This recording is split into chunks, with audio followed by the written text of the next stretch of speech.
noun எந்த பொசிஷன்ல இருக்கு show the position of noun அது தான் preposition. So the book is on the table desk அப்படினு இருக்கா இந்த book எங்க இருக்கு desk மேல இருக்கு ஒரு noun எந்த இடத்துல இருக்கு அப்படினு சொன்னா அதுதான் preposition. இந்த prepositionல ஃபர்ஸ்ட் நம்ம என்ன in at place எப்படி யூஸ் பண்ணுவோம் அப்படிங்கறத பார்க்க போறோம்.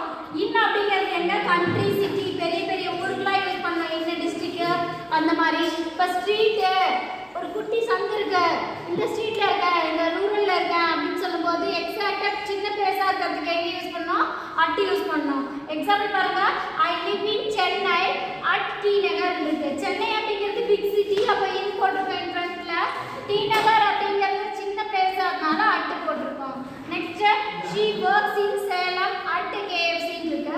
அப்ப சேலம்ல சின்னதா ஒரு கம்பெனியோ ஏதோ ஒரு இதுல வர்க் பண்றாங்க எக்ஸாக்ட்டா சொல்றதுக்கு at பிக் டே சொல்லும்போது in யூஸ் பண்றோம். Next in at on in at on அப்படிங்கிறது எதுக்கு யூஸ் பண்றோம் அப்படினா டைமுக்கு எப்படி யூஸ் பண்ணனும் அப்படின்றது பார்க்க போறோம். in at on in அப்படிங்கிறது இயருக்கு யூஸ் பண்ணுவோம். ஃபார் எக்ஸாம்பிள் பாருங்க இந்தியா காட் ஃப்ரீடம் இன் 1947 அப்ப இயருக்கு முன்னாடி என்ன யூஸ் பண்ணோம் in யூஸ் பண்ணோம்.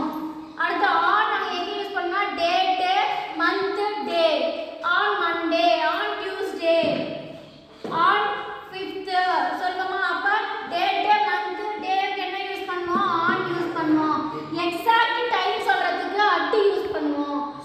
இப்ப நான் I will come on 9 o'clock அப்படினா 9 o'clock 5 நிமிஷம் முன்னாடி நான் வரலாம் 5 நிமிஷம் பின்னாடி வரலாம். at 9 o'clock அப்படினா எக்ஸாக்ட்டா 9 o'clock வருவேன் அப்படிங்கற மாதிரி அர்த்தம். இதுக்கு மூணுக்கு நம்ம எக்ஸாம்பிள் பார்க்கறோம். First India got freedom in 1947 இயருக்கு முன்னாடி in யூஸ் பண்றோம். Next India got freedom on August 15 1947 month date year day இது எல்லாம் வந்துனா on யூஸ் பண்றோம். இப்ப the school starts at 9:45 the school starts at 9:45 அப்ப 9:45 கரெக்ட்டா 9:45 க்கு பெல் அடிச்சு ஸ்கூல் ஸ்டார்ட் பண்ணிடுவாங்க. அப்ப குறிப்பிட்ட டைம் சொல்றதுக்கு என்ன யூஸ் பண்ணனும் at யூஸ் பண்ணனும். ஓகேவா அப்ப இதெல்லாம் என்ன அர்த்தம் இல் சென்னையில் at 9:30 அந்த டைம் இல் அப்படிங்கிற சென்ஸ்ல நம்ம in on at யூஸ் பண்றோம். நெக்ஸ்ட் among between among அப்படினா இந்த டாட் இந்த புள்ளி தான் among ரெண்டு பேருக்கு நடுவுல இருந்தா between இடையில் அப்படினு சொல்லிட்டு சொல்லுவோம். எக்ஸாம்பிள் பாருங்க Ram and Kumaran talked between them அவங்களுக்குள்ள பேசிட்டாங்க. அப்ப ரெண்டு பேருக்கு இடையில் அப்படினா between யூஸ் பண்ணோம். மத்தியில் அப்படினா among யூஸ் பண்ணோம். a group of friends sat among them அவங்களுக்குள்ள அப்ப அவங்க மத்தியில அவங்க பிரிச்சிட்டாங்க. ரெண்டு பேர் இருந்தா between இடையில் among அப்படினா மத்தியில் அப்படிங்கற சென்ஸ்ல நாம இந்த preposition யூஸ் பண்றோம். நெக்ஸ்ட் across across அப்படினா என்ன குறுக்கே அப்படின அர்த்தம். சோ அப்ப the bridge was built across the river பாருங்க ரவுண்ட் போட்டு இங்க குறுக்க அப்படினு ஏரோ மார்க் போடுங்க.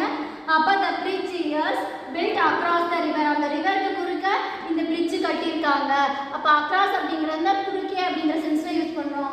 ரிமைனிங் prepositions இருந்து கண்டினியூ வீடியோல பார்க்கலாம்.